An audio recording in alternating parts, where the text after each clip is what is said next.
see the format of Echolands? Did you guys see that? No? That one's like a horizontal book. Yeah. It's like a horizontal. I'm like, I don't know if this one's going to fit in a bag and board. Hey, guys, we are hello. live. Oh, hello. I was just going to tell them, like, Echolands was formatted like those weird calendars that you get, like, thrown on your lawn from, like, random lawyers in your area. Like, that's what it was formatted like. And I was If just random like, lawyers were throwing comic books on my lawn, I would be a much, much happier person. Yeah, it's not formatted like the same size. Everyone. Who knows? But we've got a show to get on the road. Hey, everybody. I'm Amy. I'm Paul. And welcome to the Comics Hall. It's New Comic Book Day. It is Wednesday. It is September 1st. So all of the stars have aligned, and we have got a fantastic show for you. You guys, we also have our fantabulous moderator, Alex, here. He will be making sure all of the pictures show up on our beautiful, beautiful screen so you guys can see some cool covers we've pulled for you. We've also got the chats going. He'll be kind of keeping an eye on that, making sure the show stays on the proverbial rails, but I think we got to readjust, pick up the train car, put it back on the rails to start with. The one keeping us on track? Yes. Good luck. Yeah, good luck, everyone. Yes, our super producer, Rob, he is currently without power on the East Coast, so we wish him well. Hope he's okay. If you are also out there, we wish you well. But he's still got space, mind, soul, reality, and... You beat me by 1 second, Amy. 1 damn second. Because we share a brain cell. Oh, no. Well, I'm going to pop off. Oh, here we go. Lauren Ashley's Real says, Alex is here. The stream is doomed. Okay. I5, because Alex doesn't know what a 5 or an S is. Well, I don't know anything. I'm going to pop off screen. Watch this, everyone. Bye, Alex. Wait, hold on. I'm not ready. Now do it. Ready? Oh, just how we planned it. He's like, Mr. Stark, I'm not ready to go. I'm ready for you to go. All right. Well, I'm ready to talk about some comic book news that we just had happen before we look ahead at the entire month of September. Because if you guys remember, this is actually technically only our second show in the new format. We did have the Comics Hall takeover earlier in August, but this is our once a month overall Comics Hall show. We will have some more special episodes in the future tied to different sideshow events, but for this month, this is your one and only September show, so you better be paying attention. I sure hope so. Take some notes. And before we get into the news, because not only do me and Amy have a ton of books that we think should be on your radar today, because some of these books that we're going to talk about for week 1 came out today. Because Amy, there's 5 weeks. There's five new comic book days. This is a 5 Wednesday month, so we're excited. It doesn't happen very often. It's like it's like me stopping completely at a stop sign or Halley's Comet. It only happens once every 280 years. I don't know if that's right about Halley's Comet. I sound like not only a terrible driver, but an idiot.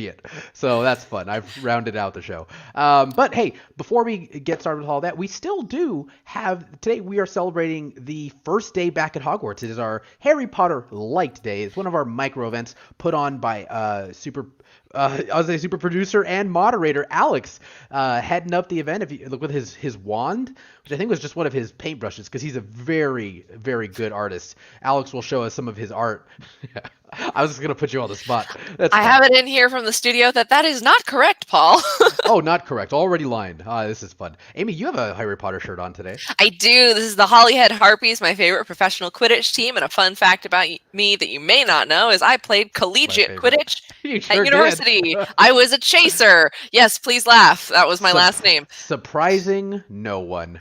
And actually, totally derailing here, but I don't know if you guys know how college Quidditch is played, but the snitch is a person. The snitch is a runner with, there's like a certified length that the tail on the shorts, there's like a Velcro with the tennis ball that is the snitch. Certified length. So I'm part of a game that caused the rules for all of college players to change, because originally the snitch could go like anywhere. Right. Where the field was, and we played at UCLA, and this guy was a track star. He ran down Bruin Walk. It took us 45 minutes to find him. So then they changed the rules that the snitch couldn't actually leave like the parameter of the athletic grounds for whatever game you were playing. Yeah, because that guy sent us through the UCLA campus for 45 minutes. Anyways, that's my Quidditch story. And Lauren Ashley Zerillo says, and Amy holds strong as group favorite. Thank you. Yes. Really quick, I know this is not usually the show for this. We do have a lot to get to.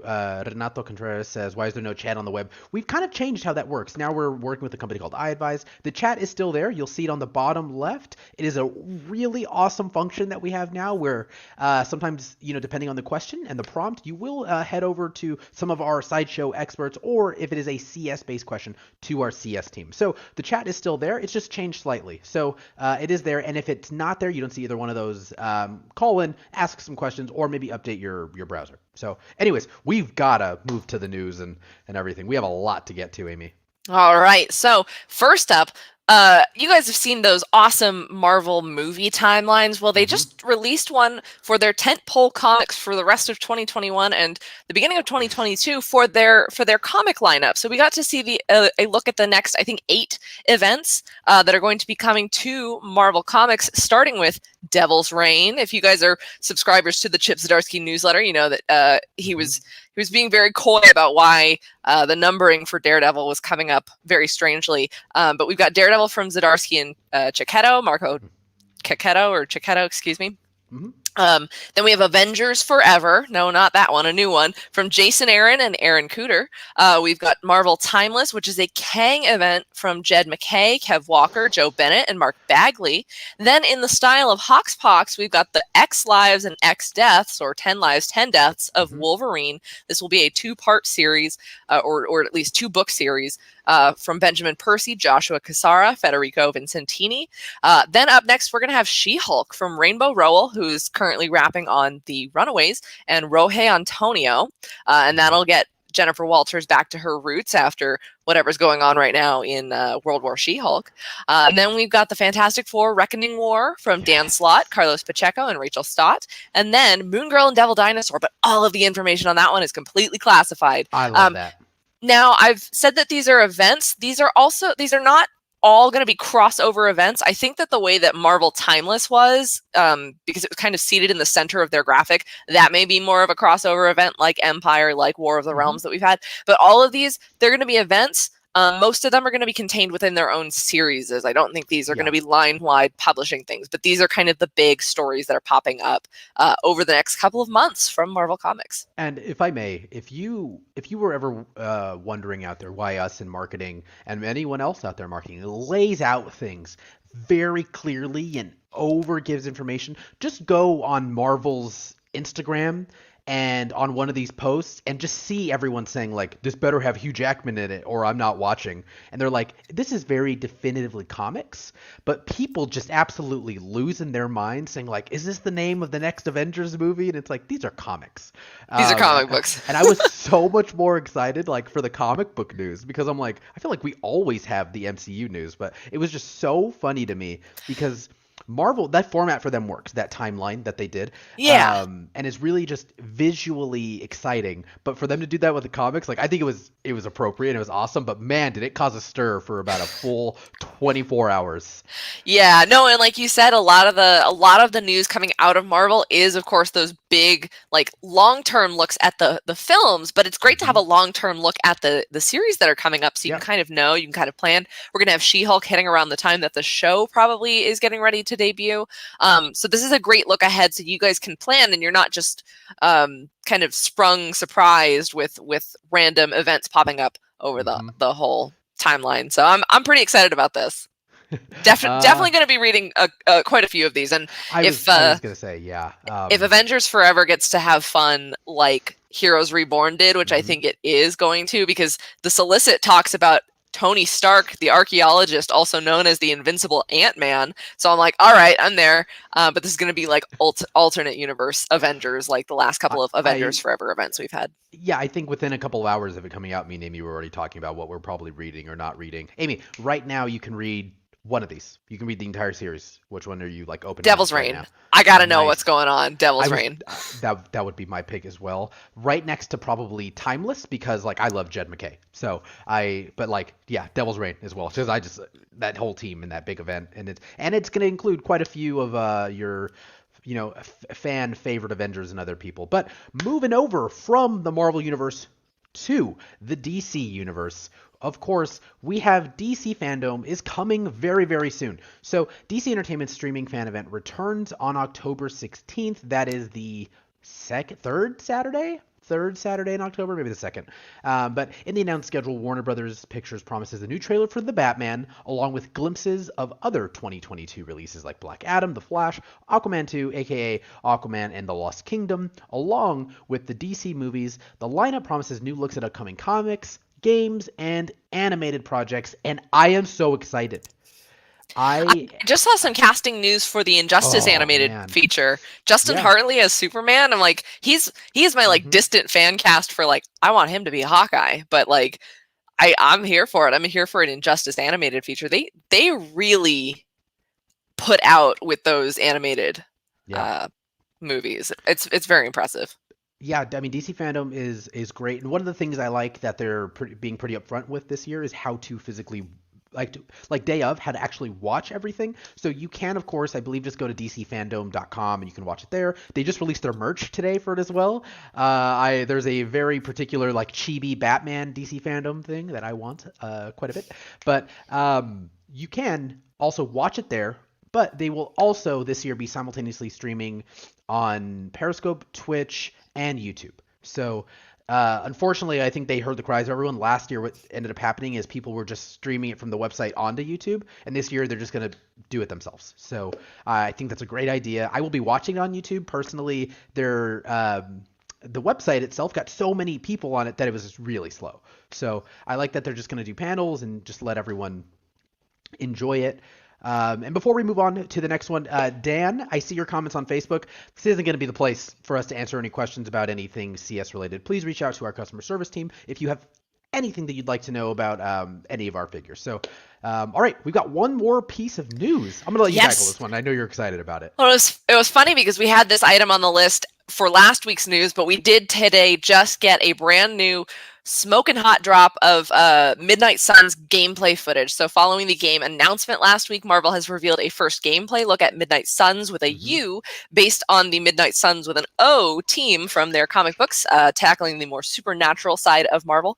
The gameplay looks to combine the tactics of XCOM with a card-based combat system, and the cards on the game loadout will live in place of XCOM's ability hotkeys. Lots of cool stuff going on there. You guys can see Magic doing some of her moves. We got some Blade cards featured as well. And the team also confirmed, so for you gamers who are concerned, and we actually had, I forget who it was, but we had some discussions in the local Comic Society Facebook group about microtransaction. The team clarified there will be no loot boxes or microtransaction for cards as a gameplay element, only cosmetic costumes for purchase that will in no way whatsoever impact the gameplay or balance of Midnight Suns. So those will be purely cosmetic elements just for funsies. But there are no loot boxes and no microtransactions for actual gameplay elements like the cards. And 2K Games says the publisher, 2K Games, plans to bring Marvel's Midnight Suns to Switch, PlayStation 4, PlayStation 5, PC, Xbox One, and Xbox Series X in March 2022. And I can't decide which one I want to get it for because I have a PlayStation, I have a Switch, and I have a PC.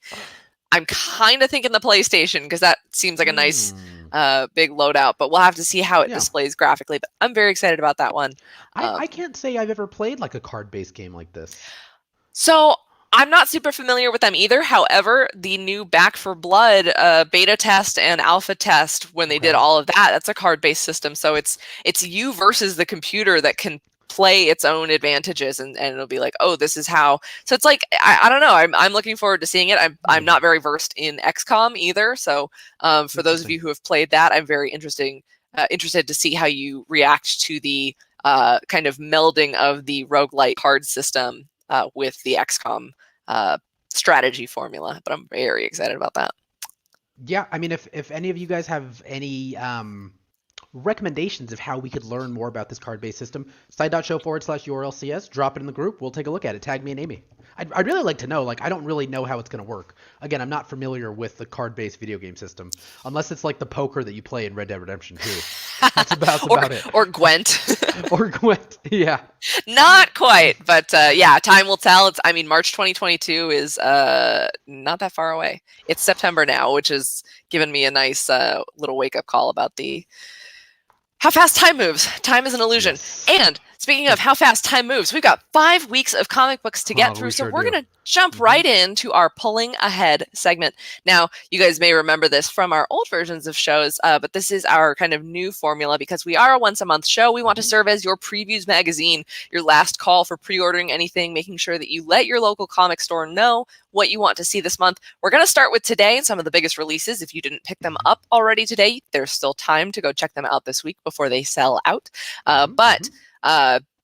Additionally, we've got stuff for the rest of the month. Paul and I will each feature one title that we are extremely looking forward to. Plus, we'll mention some of the other big releases, but we're not going to be able to physically cover every single release for this month. So just bear with us as we do our best. Paul, do you want to take us away with the first week, September 1st? What have we got? Wait, did I get it right there? So wait, before we do that, Amy, we've got a birthday. Happy birthday, Chuck Lopez. It's Chuck Lopez birthday today. Look at him. Happy birthday! I love his little avatar there. He's given a good old smooch. Is that William Shatner I see? That he's giving a smooch to? Happy birthday, Chuck. All right, so happy new comic birthday, NCBD. That's it. Yeah. Everybody published new comics just for you. They sure did. You're welcome.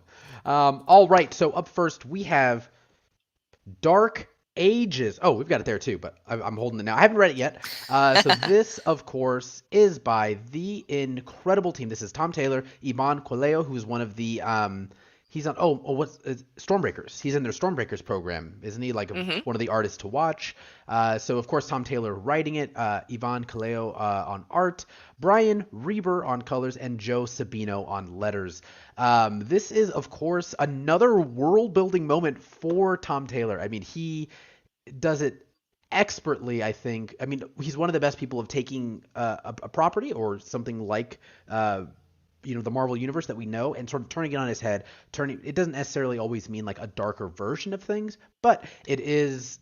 He builds like these micro universes or these alternate universes where our heroes are much different. And I don't believe this is like 616 canon. Again, I haven't read it yet, and I don't know on purpose. I don't know too much about it because I didn't want to really sort of oversaturate my brain before I get into it, but it is solicited as this is what the Watcher has been watching for. A danger older than the Earth threatens everything. For once, the heroes who have saved the planet so many times are almost powerless in the face of it. X-Men, Avengers assemble, Spider People, Fantastic Four come together, heroes for hire fight alongside champions. None of it will be enough. The lights are about to go out. The world outside your window is about to end.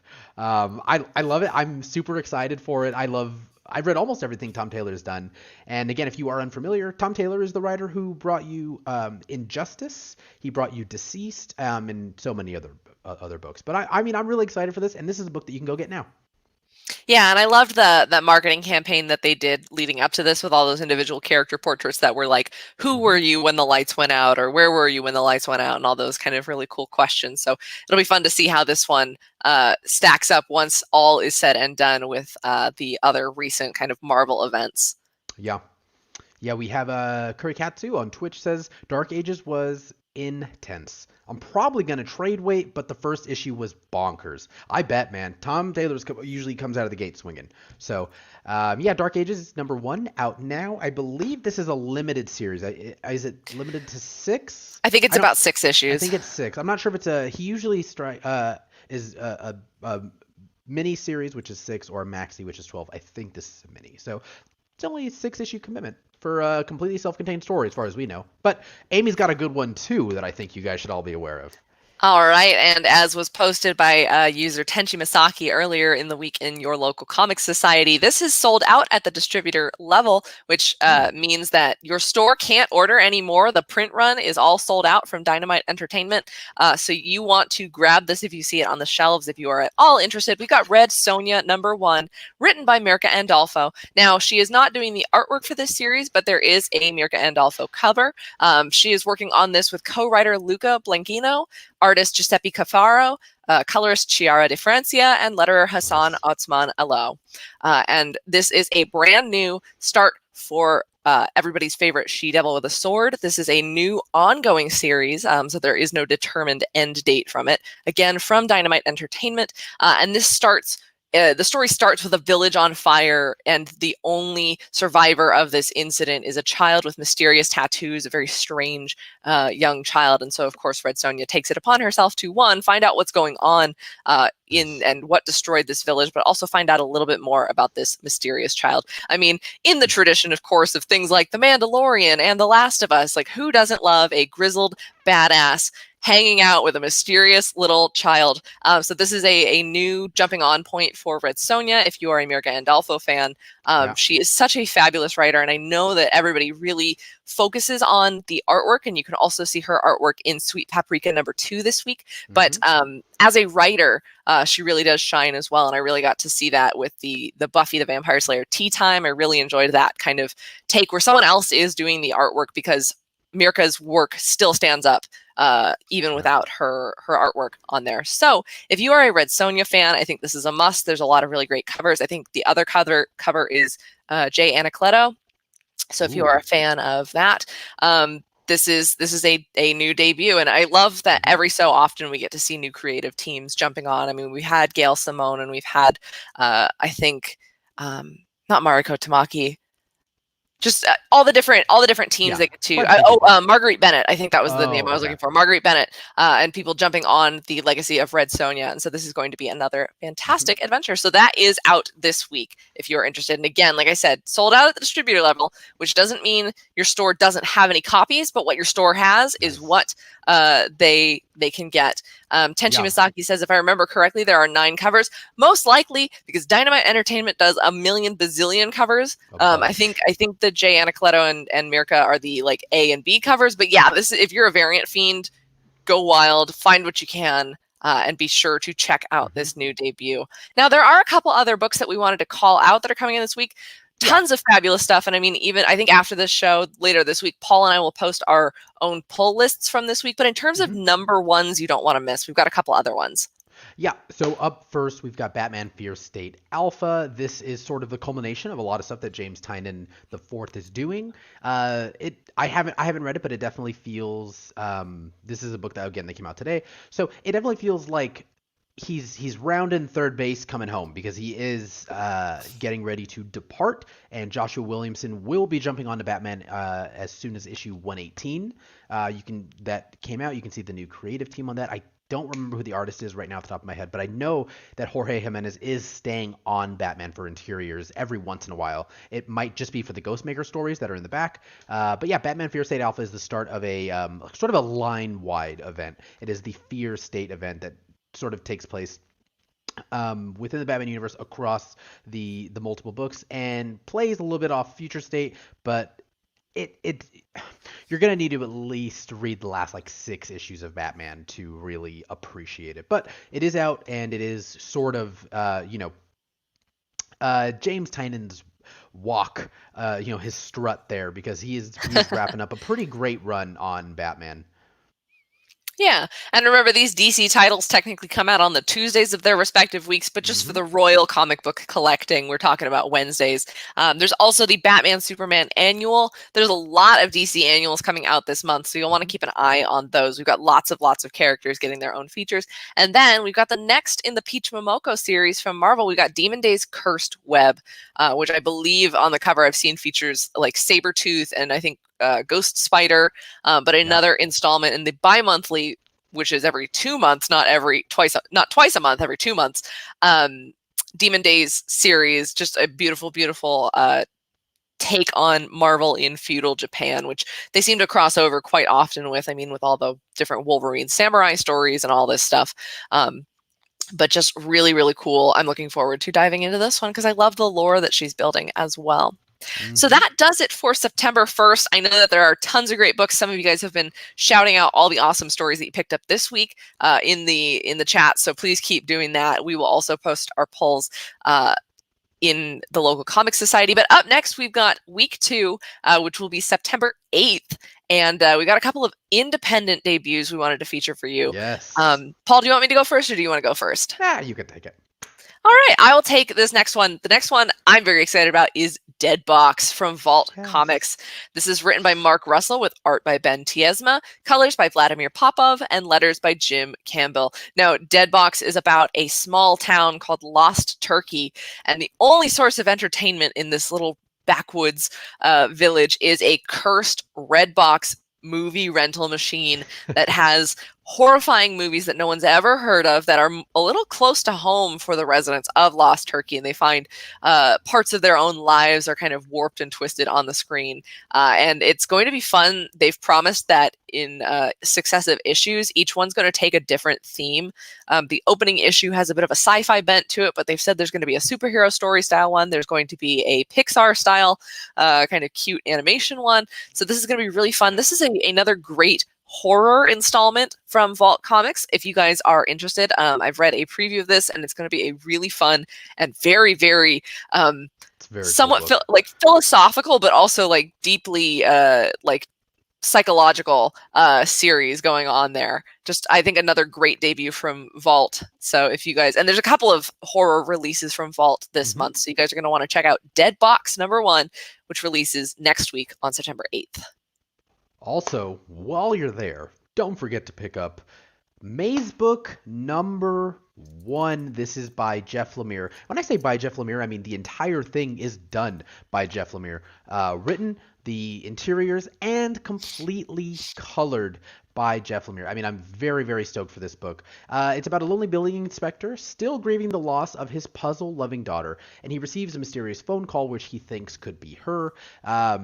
And she's trapped in the middle of a labyrinth, and it's sort of like a bit of a puzzle. I mean, all whodunits are puzzling, but this is for, like, you know, if you are a fan of doing any type of puzzle or mazes, like Jeff Lemire is. He recently went on a podcast that I listened to, and he talked about this, and he says he was doing this this maze and this puzzle, and he's just like, how could I make this way more exciting?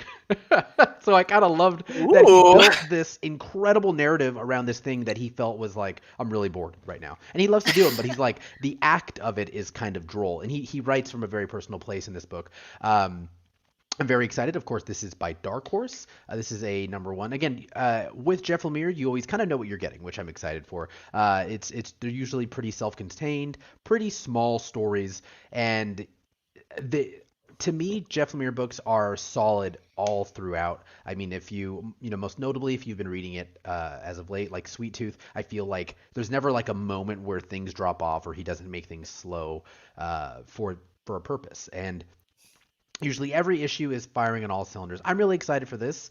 It definitely feels like one of the books that it feels like, as of late, it feels like something that I could definitely see on like the ID channel.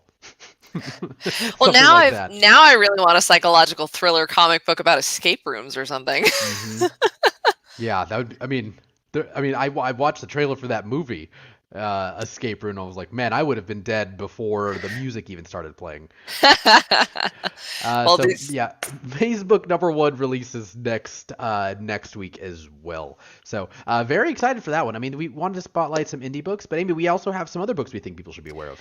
Yes. So one of these ones that I follow a lot of Marvel creators on Twitter, and I follow a lot of editors and letterers and stuff as well. And it's really fun to see when the editors get super excited about their books, because of course they love all their books equally. But I've heard a lot of buzz, especially around Khazar, the Lord of the Savage Land #1, and so we've got the return of him, and Zabu, the saber-toothed tiger, and I don't know, it's like he's one of those deep cut Marvel characters that we're going to get some kind of Tarzan-y adventure elements, but I think that there's also some kind of not horror elements to it, but a little bit more intense action that we've got going on here as he takes over the Savage Land. He comes back and he takes over the Savage Land.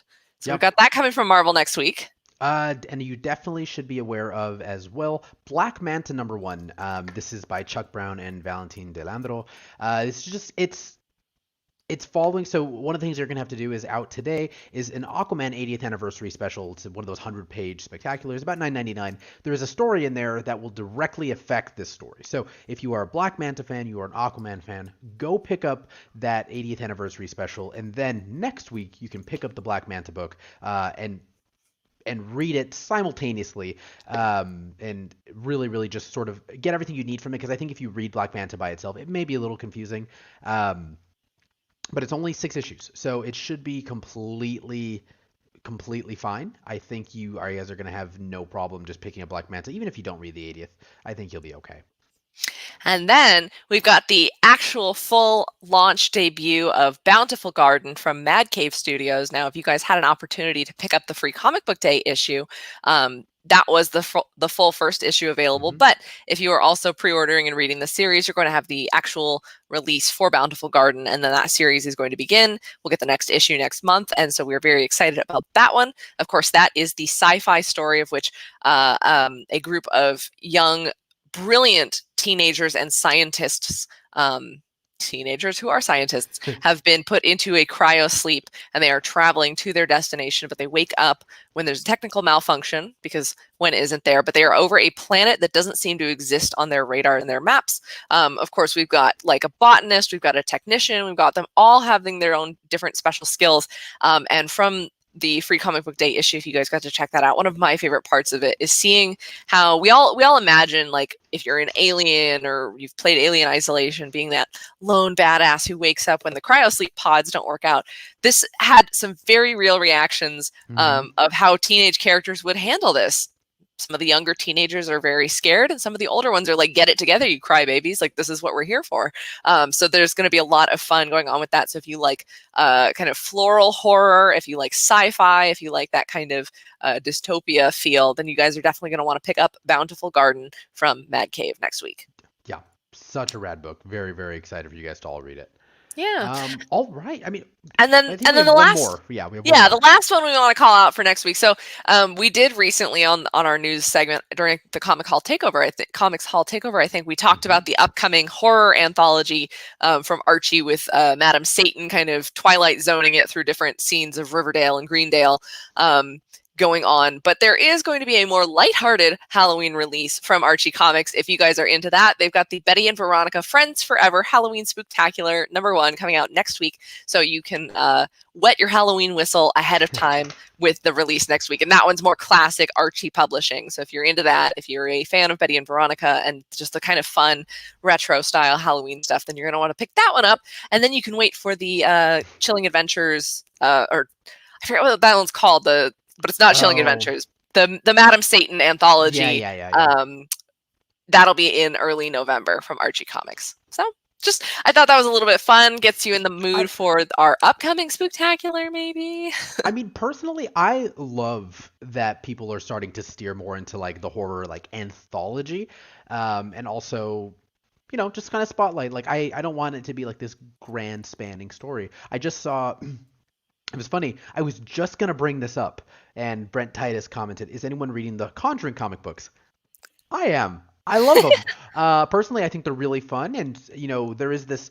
It is a prequel to the newest movie that came out, but what I love personally is the sort of secondary story, and it's like from the room of the Warrens, and they have like 100 cursed items, and each of these sort of second stories are spotlighting some of these haunted items and what they're capable of or their origin story. It's pretty fun, honestly. And then Scott Snyder was attached to the first issue, and he wrote the second. Like, it was so much fun, and it's just sort of what I like in horror comics. And with this, like, Betty and Veronica, like, I like that Betty and Veronica can be like, it can still be scary, but it doesn't have to take itself so seriously. There is a light-hearted side to horror as well, and I like Archie's pretty good at hitting that.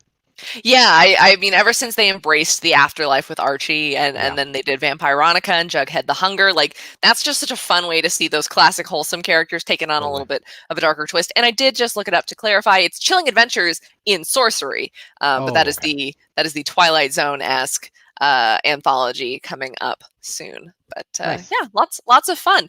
So then the third week of September, that's September 15th, if my adding numbers is correct, because I forgot to write all these dates down. It's September 15th, yeah.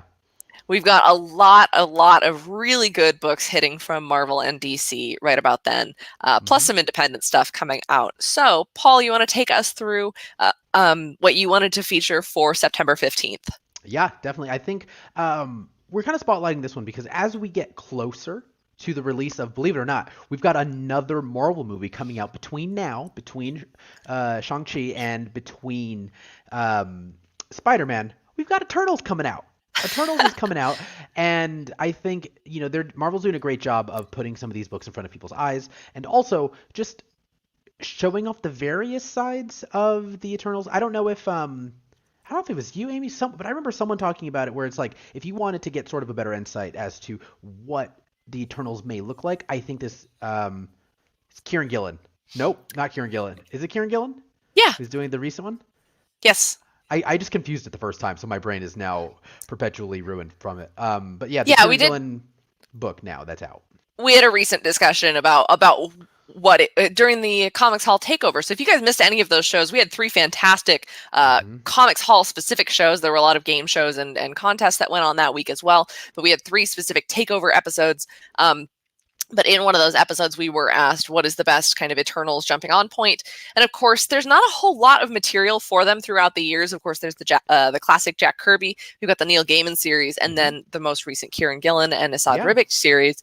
But genuinely, the Kieran Gillen series was released in synergy with trying to prime people for the new kind of modernized interpretation of these characters. So that one is your best bet. And so we do now have this Thanos book tying in as well.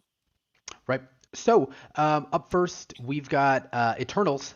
Eternals, Thanos Rises Number One.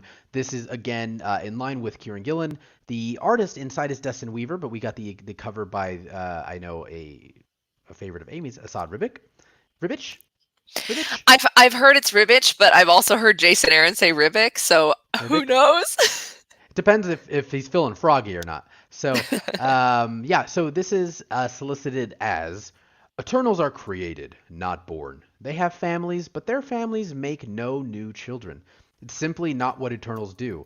Some of them thought they could find a way to change that and believed it would be for the best. They were terribly, terribly wrong. So this is like a sort of reintroduction, I think, to how Thanos fits into the Eternals puzzle. Because there obviously was some debate as once the recent Eternals trailer came out. It's like, oh, well, is he not a deviant? Is he a deviant? I think we're going to get some answers as far as the comic Marvel universe in this that is going to be more streamlined and more canonical than what maybe we know previously. So this is coming out, of course, as Amy just said, on the 15th.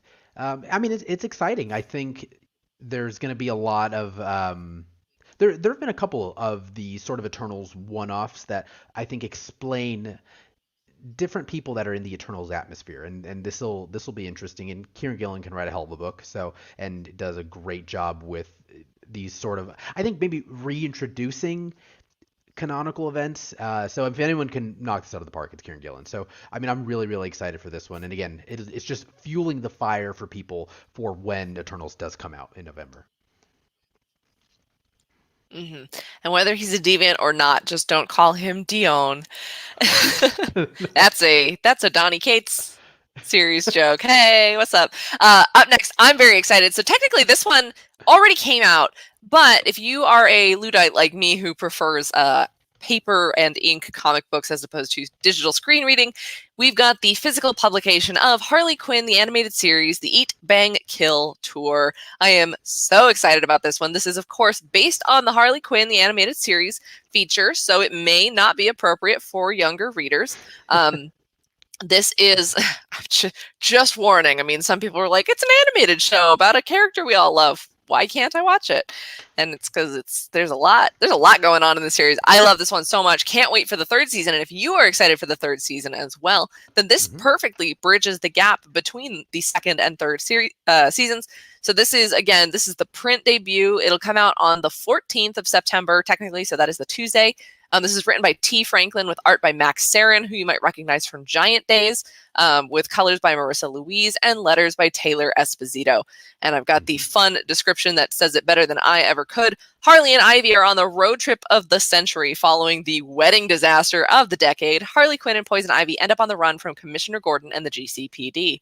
But as fun as all that sounds, Ivy is still worrying about leaving Kite Man at the altar.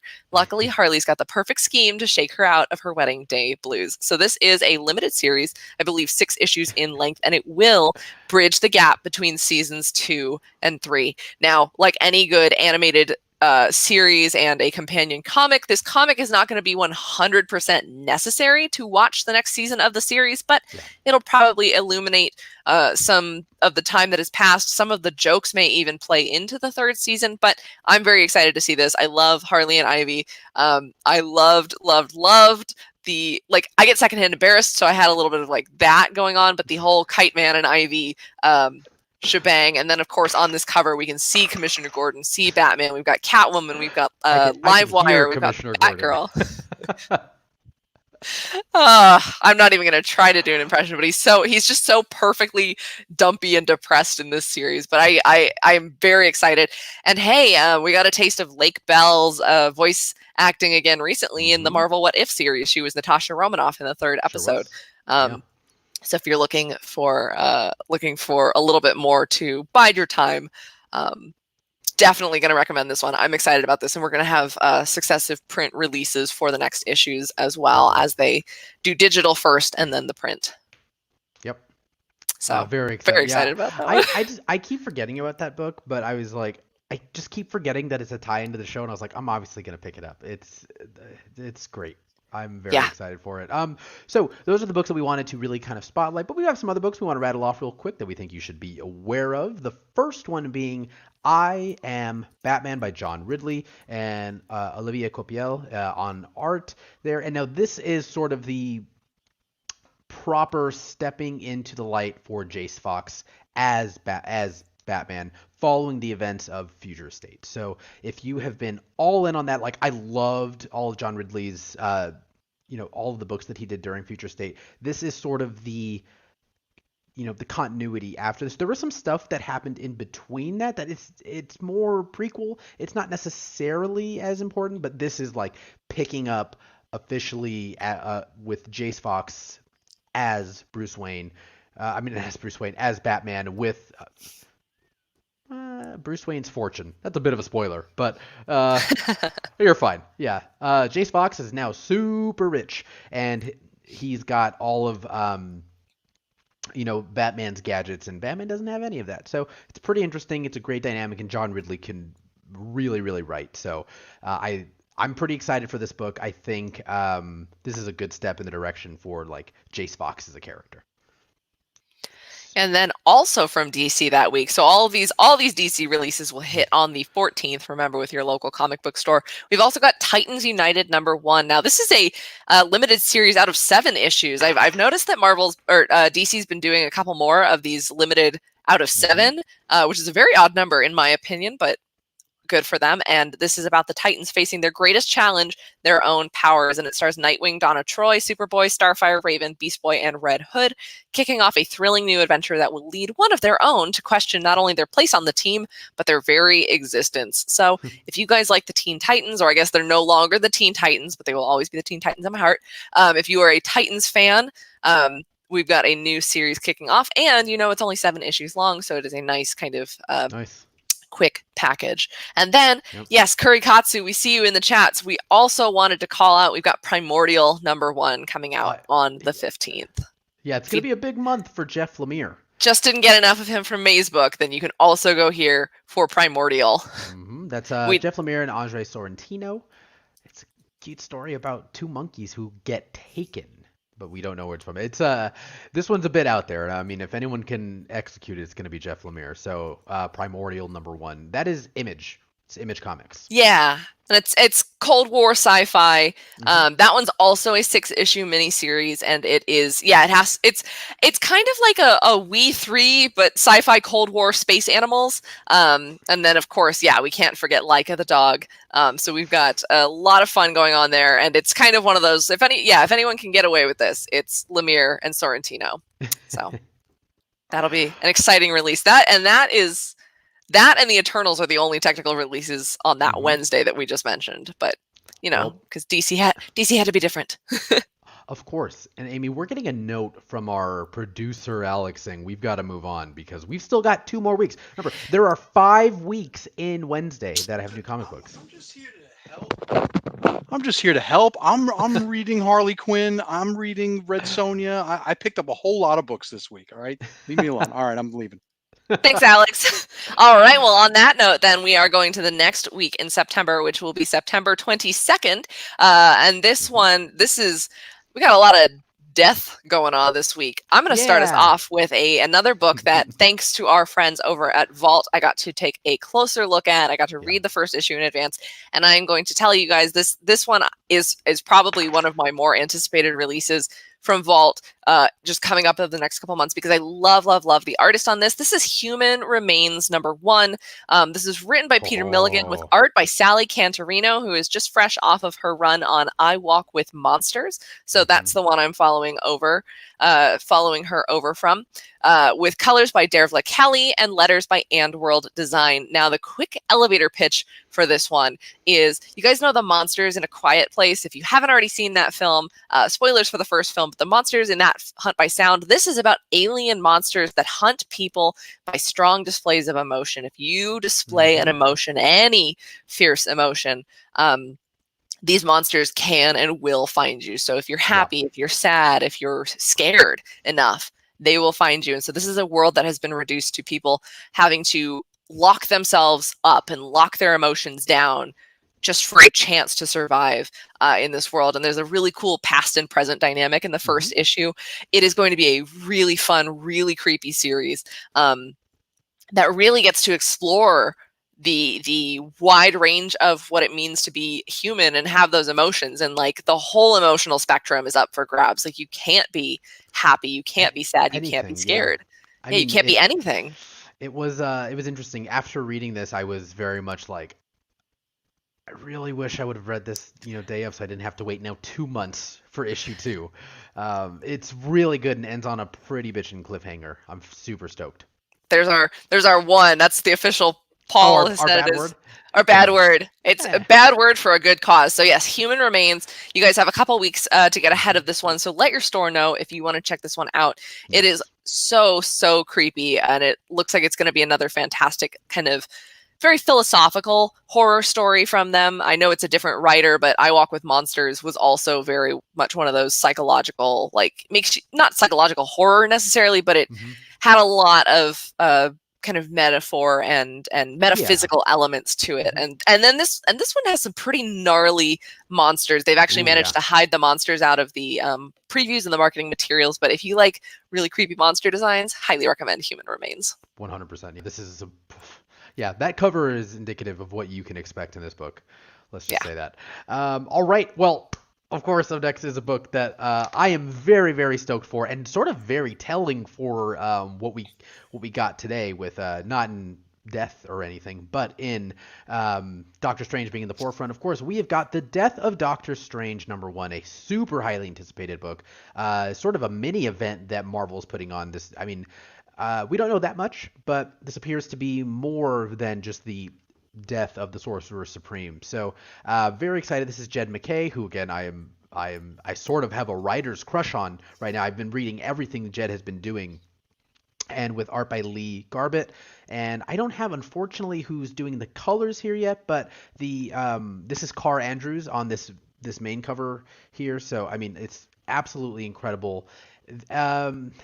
So essentially, Lee Garbett's artwork is great. He did a run on Captain Marvel recently enough. Just fantastic style.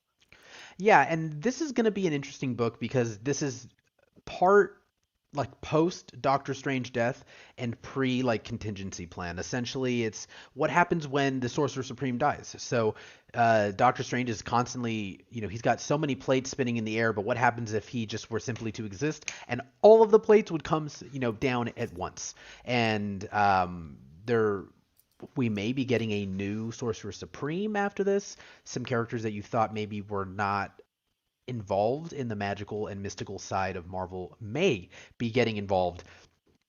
And I mean, this is being solicited as like the final chapter in Doctor Strange's life, which obviously we know, he's not going anywhere forever. But it's very interesting to see because, Yeah, sure, Marvel.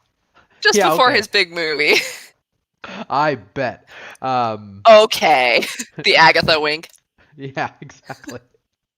But either way, this is going to be a really exciting book that apparently is going to have some sort of ripples into Timeless apparently as well, because Ooh. this is dealing, of course, with the multiverse, and I mean, as Doctor Strange tends to do. I mean, him doing him being integral to the multiverse is not new. So the death of Doctor Strange ripples into not just our universe, but the entire multiverse. So I'm very excited for this. This, of course, is the 22nd. I will be waiting day of for this book. I'll be in line. I'll be the only one in line, but I'll be there.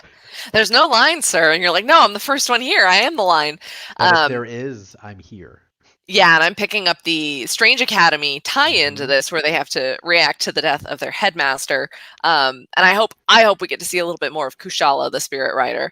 Now we're gonna rapid fire through the rest of this week, because there is still one whole other week we want to spotlight. But we're also getting the Amazing Spider-Man number 74, which is going to be the end of Nick Spencer's run with the character, which I honestly kind of forgot he was still on the character. It's been such a long run. We've also got Batman Secret Files. So these are like one-shot stories with Miracle Molly number 1. So a little bit more about that new character who debuted recently. Yes, recently in Batman comics. Then we've got a couple others, Paul, if you want to take those. We've got Aquaman, The Becoming, which is a completely new take, a new an entirely new Aquaman that we're seeing spinning out of Future State and the Omniverse. We've got Suicide Squad, King Shark number 1. And I absolutely love that Marvel, my brain is so tired. I love that DC had the goal to come out and say, like... We both said Marvel when we met DC this show. It's been a long September 1st. We do a lot of reading before we even get to this point. So I'm surprised that my hair is even up.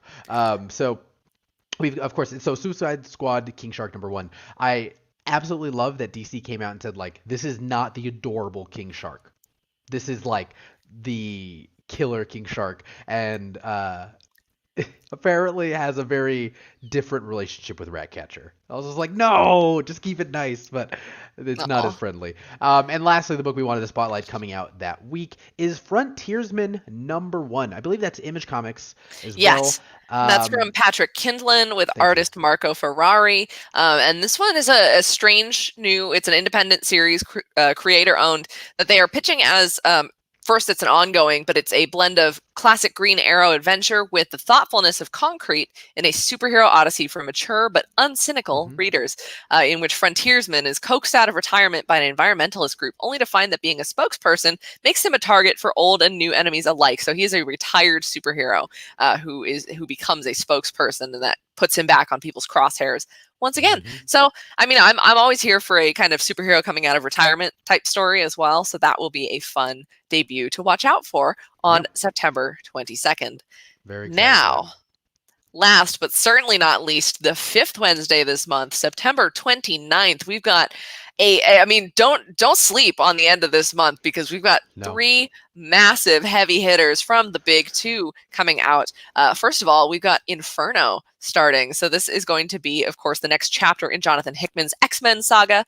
So it is written by Hickman with art by Valerio Schiti, colors by Marte Gracia, and letters by Clayton Cowles. And we will get to see what happens when Mystique is planning to burn it all down. Of course, we also see Moira McTaggart on the cover there. And if you guys have read any Marvel comics in the last 2 weeks, you have seen a slew of very cool, I think by RB Silva, promo images with 3 mutants at a time that says our friends can't be trusted, our allies can't be trusted, our leaders can't be trusted. So we've got a big intrigue event going down related to how Mystique was unable to get Destiny put higher up in the resurrection queue based on the story in X-Men number 20. So we will get to see that go down. And I believe Inferno is a 4-issue book, but there may be some additional tie-in from the X titles going on. Yeah. But so if the trial of Magneto wasn't enough for you, Mystique's going to burn it all down. Burn it all down. let the bridges that you burn light the way or something, right? So up next, We'll burn that bridge when we come to it. Exactly. A book that I am very excited for because he's one of my favorite characters. He's probably my second favorite character in DC Comics. It is Deathstroke Inc. Number One. Now this, of course, is... Oh, I love that cover. I didn't even see that that's the cover that we picked. That's dope. I'm pretty sure that's a Totino Tedesco. Clearly, I checked the show notes very thoroughly. Tedesco, friend of Sideshow. So this is going to be an interesting book. This is Slade Wilson, going a little more straight and turning Deathstroke into a bit of a brand. And he's enlisted to work with an ages-old secret organization called Trust. If any of you are familiar with Trust, that is a super deep cut. I'm talking pre-New 52. I haven't really seen Trust been used recently, so it's sort of Deathstroke going and, let's say, fighting some of DC's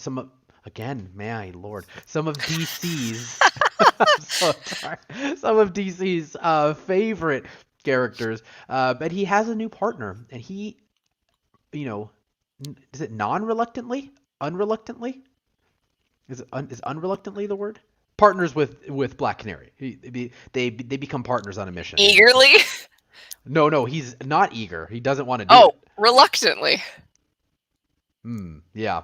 I'm very sounds tired, fake, everyone. but It sounds fake. Sure, Amy, making up words. But yeah, Deathstroke Inc. Number One. This, of course, is by Joshua Williamson and Howard Porter. That's the entire team who just wrapped up on Flash and maybe carrying over into Batman is going to be working on Deathstroke Inc. And there's, of course, going to be some tie-ins. This is all brilliantly planned, so I'm very much here for this book and super stoked. And again, that's the 29th of September. Wow, that seems like so far away, but that's not. Do you remember? And then, of course, there are a couple other books. We've got a couple of other things, but the last huge highlight we want to call out for the last week of September, of course, is the long-awaited Darkhold Alpha #1 from Marvel. This is going to be, technically, is it still the debut? No, he debuted. This was supposed to be his debut, but then Curse of Man-Thing came out, right? Steve Orlando. So technically, it's not the debut of Steve Orlando at Marvel anymore. Yeah. It was going to be once upon a time. This is his big spotlight moment. Curse of the Man-Thing was great. I actually really loved that book. It was one of my pick of the weeks, but this is him on a stage because this is going to be a big book. Yes, and of course we are centering on Scarlet Witch. We've got Dr. Doom. This is, of course, relating to that infamous book, The Darkhold, which was mentioned, of course, in WandaVision. So you guys are going to definitely want to tune in on this. He's paired with artist Cian Tormey, and this is going to be a kind of a frightening take where the Darkhold text has kind of resurfaced in the Marvel Universe. The Scarlet Witch is the only person who can kind of prevent the crazy darkness it's about to unleash. But the Elder God Chthon, I think it's pronounced Chthon, gets in the mix here, and Dr. Doom wants to get his hands on this book, and Chthon wants to get his hands on Dr. Doom. Yeah. So we're actually going to see, this one's going to have a number of tie-ins. We're going to get to see the warping of different Marvel characters, and so they all have to kind of enter Chthon's Darkhold dimension. And I know that we're getting a Janet Van Dyne standalone one issue by Jordi Belair. Very excited about that. I'm still very sad that Janet Van Dyne has never had her own solo series. I know Nadia Van Dyne has, but Janet. But there's some really cool character designs out there, if you guys have already seen, for the kind of ways in which Marvel heroes, I think it's Wasp, I think it's Iron Man, Spider-Man, Black Bolt, and Blade are going to get kind of standalones too. Okay. I was trying to see if I could find it really quickly, but no. I think some of them are no, I can't actually tell who's on the cover there. It looks like we've got Deadpool and Doctor Strange and maybe Thor and stuff. But anyways, it's going to be a Marvel Mage event for the ages, right on the heels of the debut for Death of Doctor Strange. So it'll be really cool to see Wanda get a little bit more spotlight, because she's also currently benched a little bit in the trial of Magneto. So that's going to be a big one. So excited for this release, because this was kind of the big Steve Orlando bow. And then that week, we're also bidding goodbye to Die. We got We die number are. 20 because Kieran, that smart SOB, said we're going to end a series called Die on a 20. So we got the end of bad for that. using the one bad word now. That would have been the perfect How moment. dare you? My But bad, guys. I'm excited about that. It's such a fabulous series. I just caught up to issue 19. So beautiful. So just really great. As for me as a tabletop gamer, it's had a lot of the fun, cheeky nods of like, oh, I've put like Lord of the Rings fan stuff in my own game, but also the like way in which characters and people explore their sexuality, their questions about themselves, their childhood trauma through their own D&D characters. Such an amazing series. I can't wait to see how that one comes to a conclusion. And then, as some of you in the chat's already mentioned, we've got the return of Adventure Man. I'm so excited about that one. Excited for the Incredible Dodsons. Matt Fraction, Image Comics. We are back for Volume 2 of Adventure Man. So that is the kind of 1920s style pulp fiction-esque series blended with a modern mother who's just trying to run a bookstore and keep her kid fed and happy and all of that. And as we're going to see, I mean, I don't want to spoil it if you didn't read the first volume, but you can pick that up. It is collected now. Yeah. But we get to see what happens when the fiction world of her and her son's favorite book starts to bleed over into the real world.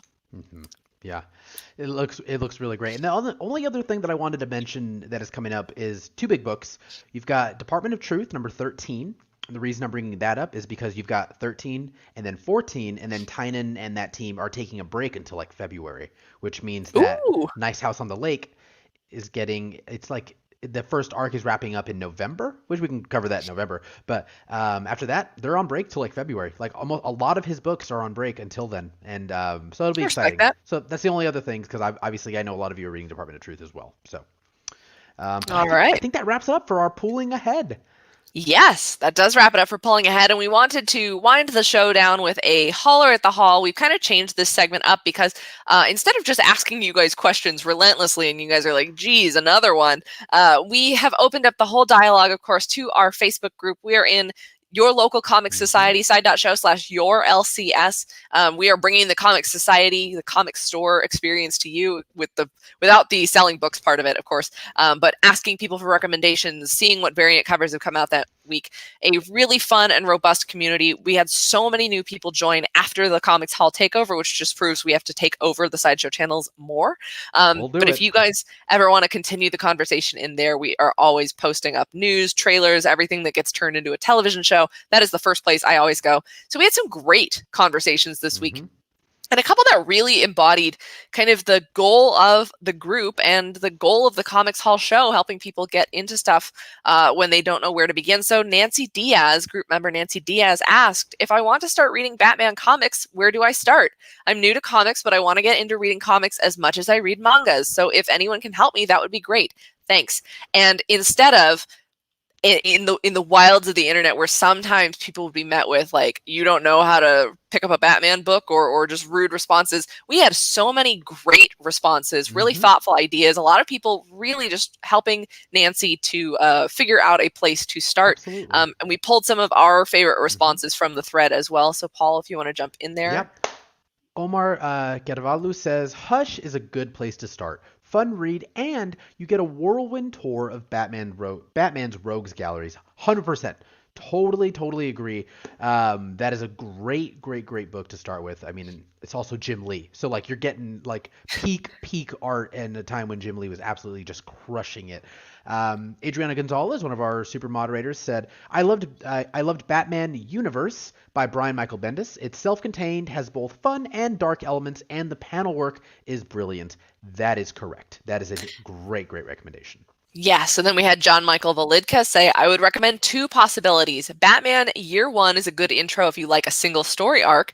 DC also put out a series of trades titled Tales of the Batman with various creators. Probably one of the best is Tales of the Batman, Archie Goodwin. But keep in mind, those were stories from the 70s and early 80s. So we had people all across the different timelines kind of recommending things. And then Victor Solis with a great idea as well. 100%. Get the DC Universe app and just explore different Batman storylines. So I think combined with all of the specific tale recommendations, you guys put out some great responses for Nancy, who, as she mentioned, is a manga reader, which of course a lot of manga, you can just go to volume 1 and that's the start of the story. But with Batman and 80 years of history. It's a lot different. So you guys gave some really great and thoughtful responses. We appreciate that. It is always a welcoming community. No one should ever have a fear of asking where they should start reading a book, because some comic is everybody's first comic. Like, just remember that. Like, something that came out this week, that read Sonja #1, that might be somebody's first comic. So it's always important to remember to keep an open mind. And in the interest of keeping an open mind,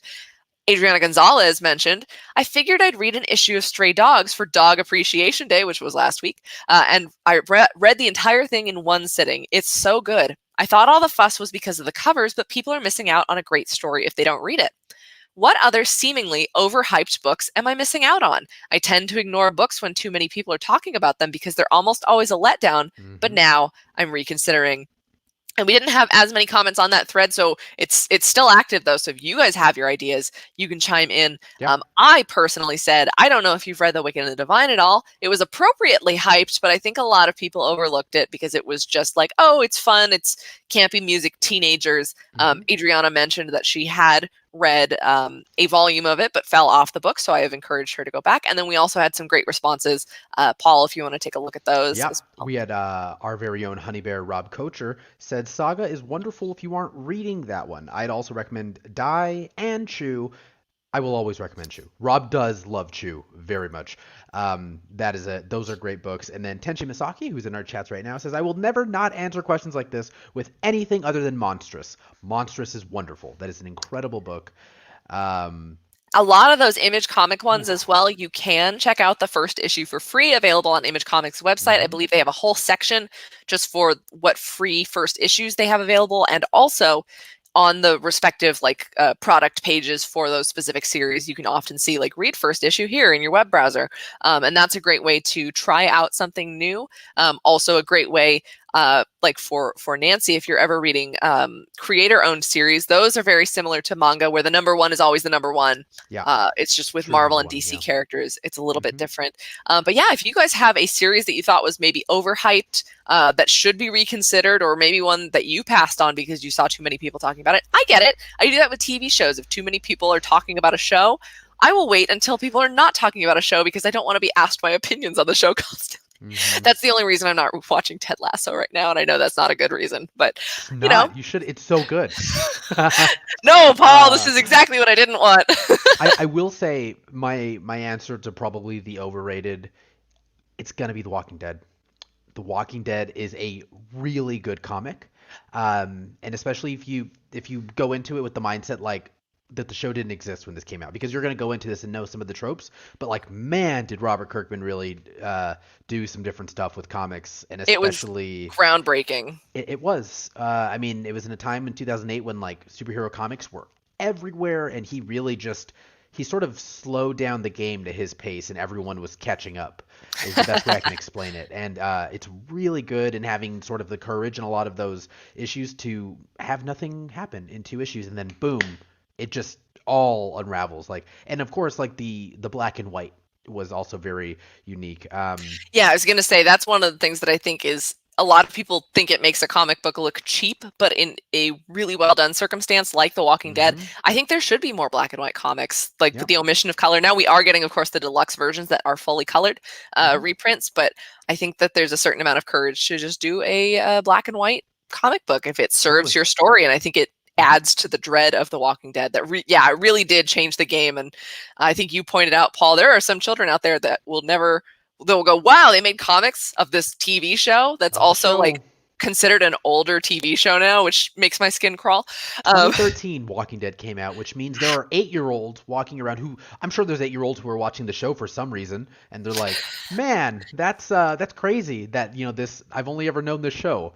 And it's no, man, this thing is almost twice as old as you. And it's interesting. And I think maybe for the big 2, Civil War. Civil War is a legit good comic. It's obviously super overhyped and everyone's read it, and it's been oversaturated in our in our mind because of the MCU and everyone just covering it. But it's a really good comic that if you have never ever read anything surrounding it, you can just go into that comic and really enjoy it. So, and moderator Alex, super producer Alex says Sandman in all caps. Oh yeah. Sandman, absolutely. Beautiful, beautiful series, but a lot of people, I can see where a lot of people would be turned off by just how much people say you have to read this one. I think it's the ones that people say you have to read this because it's like the canon. It's like when people are like, you have to read Great Gatsby because it's the best work of literature ever. You know, it's just read what makes you happy. If you're curious about it, go for it. But you guys can continue that conversation. Again, go to sci.show/yourLCS. We want to see you guys in there. Ask us questions. We'll ask you questions. We're going to post our books for this week. I'm excited to dive into Sweet Paprika. I'm also catching up on some of the trades that I got from Free Comic Book Day finally, because I attacked my stack last weekend and I got through everything that I had been avoiding, which was mostly the Hellfire Gala, because I had that big old stack, and I found out that I had missed an issue, so I had to wait to get one of the issues in. Man, Sandman from Spider-Man are different. Well, I guess we'll just wrap. We're going to start another 2-hour part of the show because, man, are they different. We're talking, of course, about the Vertigo, RIP, publisher that put out the Neil Gaiman comic called Sandman. I would honestly do yourself a favor and go in completely blind. Just pick up the first trade of Sandman. Is it Overload? Preludes and Nocturnes. Preludes and Nocturnes. And just go into it. It's an incredible book that I think you absolutely like. There are some books that I think you should be reading, like it's comic book fans. But I mean, like it's never like if you haven't read this, you're not a comic book fan. But I think Rob, he's trying to get us to end the show. That could take another 3 hours. Oh man. But yes, Hellboy as well. I mean, Hellboy classic. Yeah. Mm-hmm. Well, classic stuff. I think I think that about it. Just read what you like. Yes. Ultimately, read what you like. Read what you like. Forget the rest. Whatever makes you happy. As long as you don't make other people, you're not mean to other people about what makes them happy as well. But yeah, so many good books. Catch us in your LCS. Hopefully, you guys have brilliant discussion like this to bring up. It's just so much fun to talk comic books with you guys. And thank you, Scratchman. I see you there with Dune. Also about sand. Kind of, well, not quite. But before we get into that, we want to just let you guys know, thank you for joining us for our September preview show. This is the only September show that we will have, barring any extraordinary circumstances, unless the managers here at Sideshow just decide to make me a liar. But we will be back on the attack with multiple shows in October, because we've got Sideshow Con at the start of the month. That's also the first Wednesday. We've got Spooktacular coming up. We're trying to line up some really cool stuff for you guys. So it'll be really fun. Get ahead of those spooky season comics. But for all of the books coming out this month, just stick with us in the Comic Society. We can talk about those releases as they come week to week. So thank you guys so much for joining us. Again, it's still kind of new, that monthly format. Yeah. So we will see you in the beginning of October. I think that's the 6th, October 6th, 4th or 6th. It is the 6th. It's the day before my birthday. We always usually have a show on my birthday.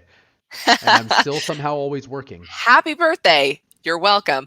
But it is the first day of September, so we're not going to get ahead of ourselves. Enjoy your month. Enjoy your 5 weeks of comics. Hopefully you're inspired to pick up one of these releases we mentioned, or any of the millions of releases we didn't mention on this show, because it is a 5-week month. There are so many Wednesdays for comics. Thank you guys so much for joining. And as always, I'm Amy. And I'm Paul. And this has been the Comics Hall. Bye, we'll catch you next time.